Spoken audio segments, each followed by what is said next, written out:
Hey everyone, welcome to another episode of Extra Time TV. This is Andre Soklal. I'm Kevin Campbell. And Kevin, we head to South America. The Yeah. big clash of all clashes. Anybody who looks at football, no matter who you like, no matter what country you support, no matter what club you support, Argentina versus Brazil is a big game any day, anytime. It doesn't matter what competition. It could be a friendly, it could be, some small tournament nobody cares about.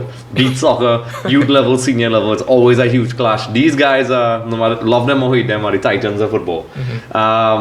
Kevin, Argentina has recently come under some interesting problems. Yeah. Without playing a game, I did the Facebook video where I spoke about Argentina plummets out of World Cup contention because Bolivia feeling an ineligible player. Yeah. So all of a sudden now they are in dire straits because the qualification is now difficult. All the games now are more important. So after learning of this, the next team you have to face is Brazil. And no matter what form Brazil is in, Brazil is always Brazil. So it's going to be a tough game. So Kevin, both coaches have announced their lineups. Generally predictable lineups. Nobody really surprising to me. But what do you think about this game? Yeah, Andre. The two most successful teams in South America meet in Belo Horizonte. Yes. The scene of the 7-1 mauling at the hands of Germany in the World Cup 2 years ago. But but remember, Andre, that Brazil hasn't defeated Argentina in 4 years. Yep. And it could be some sort of a mystery if Argentina wins because, 4 years is a long time. Yes. And they play each other during that duration. But it pits first place Brazil, who have 21 points, against sixth place Argentina, who has 16 points. You may think 5 points, that's nothing. Yep. But in South American qualifying, 5 points is a lot. Yes, might as well be 10 million. Yeah. But Brazil come to the game, Titi, their manager, he has, again, it's pragmatic. Yes. His approach, the players are pretty much self-picked. Yep. No changes, no surprises. He's going to go with Marcelo and Alves as a fullbacks. Yes. The three defenders, two are going to be chosen from Miranda, Marquinhos, and Thiago Silva. Yep. But in the midfield, Casemiro he's injured. Yep. And he was at Fulcrum for the Seleção. Yes. But he's going to rely on the two Chinese-based players in Renato Augusto and Paulinho. And maybe he play Fernandinho as well. Yes. But, Andre, do you think Argentina can cope with that Brazil attack? That Neymar, Coutinho, Firmino. Can they handle All that? these in-news. Yeah, can they handle that? Yeah, I actually think yes, they can, but Argentina is psychologically messed up right now. Yeah. And I think the reason why Argentina in the position they're in right now is because of the well-documented chaos at the AFA. And I think it's reflecting on the field. Things are disjointed. The players that usually are very reliable look disjointed. You have players like Mascherano making a critical bad pass at the end of a game against Paraguay. Was it Paraguay or Peru? One of those teams. But they definitely are not where they should be. Yeah. Brazil seems to be, since the Olympic victory, have gone from strength to strength. Titi has basically built a really strong team, and I think Argentina, are they capable of containing them? Yes, because they have some strong defenders. Don't know why Demichelis is still there. But he has proven in the past, if you play a certain system, that's where he's useful. He's obviously not as mobile, and if you take him one-on-one, you could hurt him really bad. We are seeing that. Under Sabella, they played that three at the back with the two withdrawn wing backs, like they did in the World Cup. Worked amazing. At the time was Demichelis and Ezekiel Garay. But you have these young, have Otamendi, Funes Mori as well. So it's all, I think it's really about the midfield. If the midfield could shut them down, and if they could neutralize Brazil, there's this guy, of course Mascherano, Enzo Perez has returned to the lineup, and also Pizarro, which is an interesting choice. And not the other Pizarro, an Argentinian one. Yeah. I think what that says to me is that he's willing to play a physical midfield. To maybe smash the Brazilians, kick them around, that they maybe are willing to concede space in the middle, because it is reported by our buddies at Mundo Albi Celeste, hey Steven, John, basically said they're going to play with two forwards.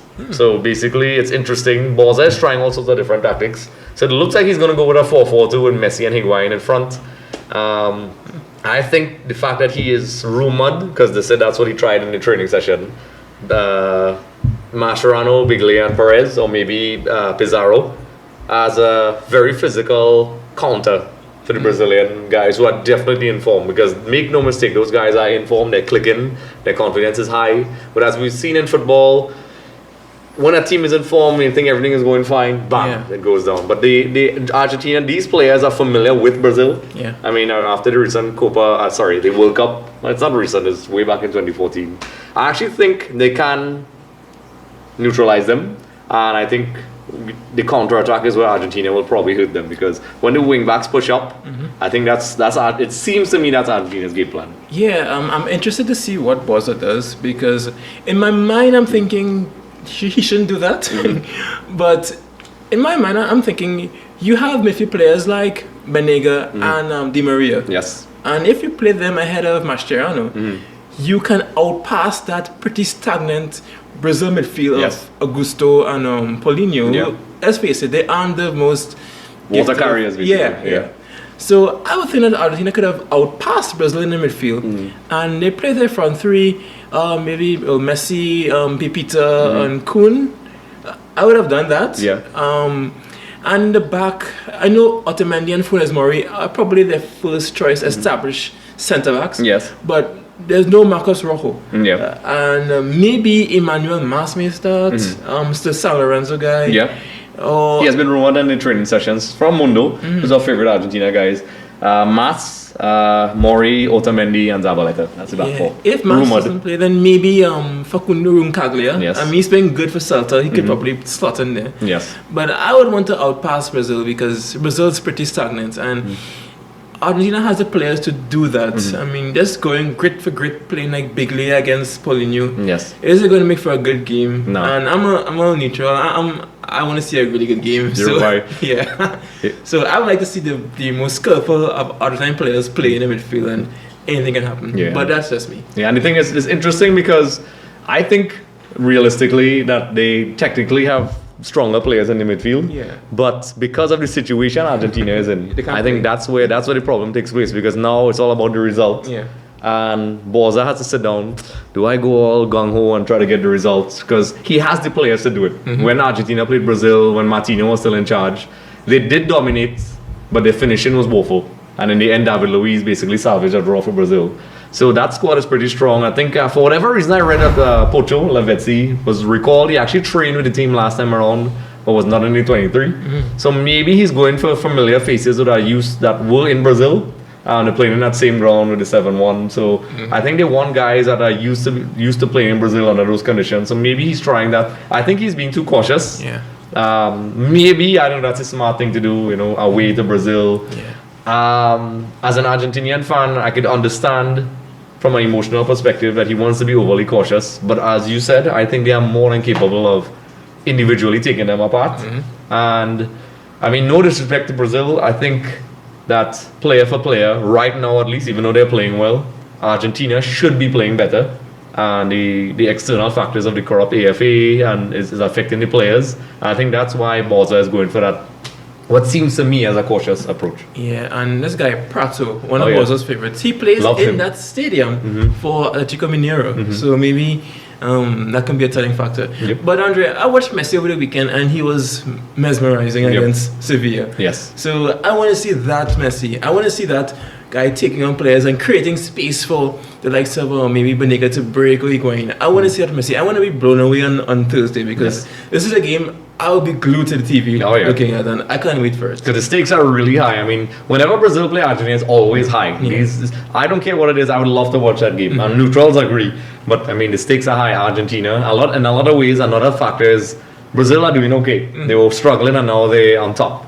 Well, close to the top. Yeah. But now Argentina all of a sudden is in this dire situation. Yeah. And if there's one thing that obviously is unhinging Argentina, that's psychological. Oh my gosh, all of a sudden, Bolivia messed up and we may not qualify. Even damn those Bolivians. Yes, Bolivia, with your altitude.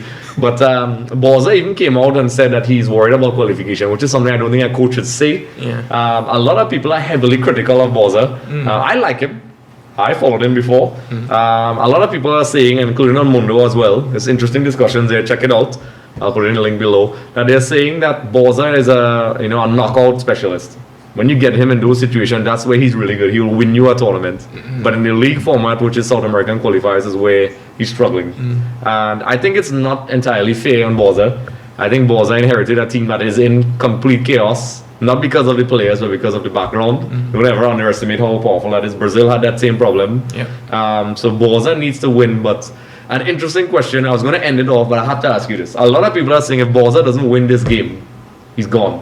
What do you think about that? Nah, I don't think he's gonna go if he loses, because I mean the next game is against Colombia, which is a really hard game. Yes. So they can't just ask him and have a really crucial game coming up. Yes. So I don't think they're gonna sack him, but next year, let's say March comes around and it's still in the same melee, maybe then, but not now because he's still really new. Yeah, I think after the Colombia game, not immediately afterwards. I think that's where the AFA needs to sit down, because it's clearly in chaos right now. The AFA is being run like a complete circus. There's corruption, and even at the under 20 levels, they're saying guys, they will, I think, not the exact number, but like at least 15 coaches applied for the job, and then a guy who did not even apply got the job. So that just says a lot about what's going on in the AFA right now. It's very shady. Red flag. Yes, it's very crazy. Even there were issues about Borza's appointment, but we'll see. For Argentinian fans, I mean, they have to win.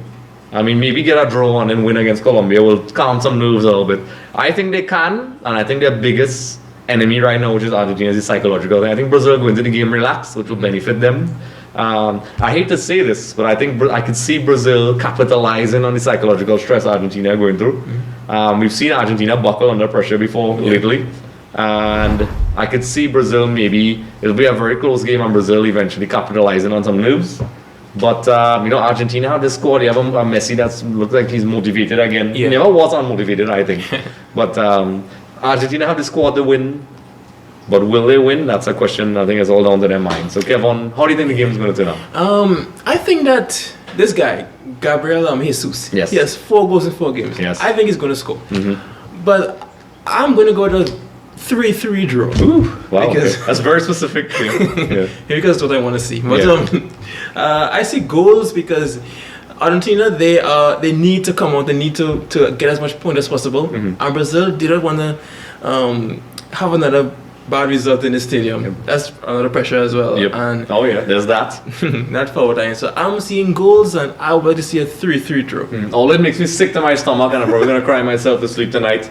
It's very possible Brazil will capitalize on the stress that is Argentina, and maybe edge a win. So that's my analytical perspective. If I want to be emotional, I think Argentina could beat them with the squad they have. But it looks like a Brazil victory for me.